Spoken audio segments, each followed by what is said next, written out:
Do you want to hear a story? This story is all about the arrogant rose. This is how the story begins.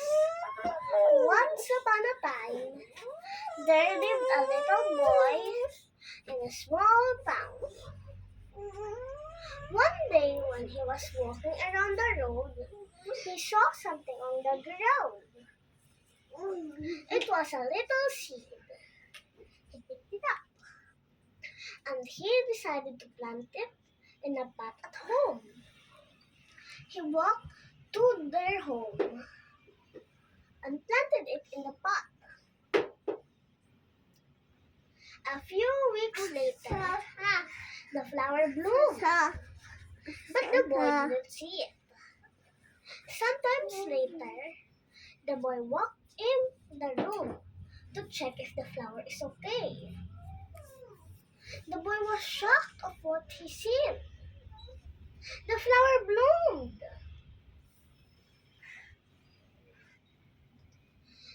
The little boy picked the pot up and he decided to plant the flower outside in the garden by two cactuses. He planted it. But the little flower was so arrogant. She said to the cactuses,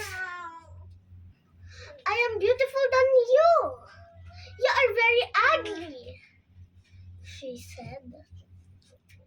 The tall cactus said, "We don't care about our beautiness. We only care about our health." But the little flower didn't mind and looked herself into the mirror and admired herself.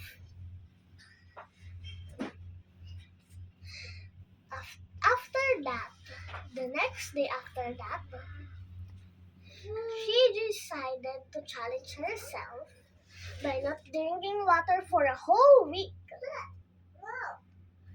1 week later, the boy checked on the flower if it's still alive. But he was shocked and sad at the same time because the little flower died. The two cactuses said, "I think she learned her lesson," they said. The little boy was not sad for too long because his parents said they will go to the beach. They enjoyed the beach. They built sandcastles and more. They even went for a boat ride. It was the end of the week, and the boy started getting to school again. And the poor arrogant flower was still dead. And the two cactuses still were smart enough to know that they didn't care about their beautiness and still care about their health. This is the end of the story. Thank you.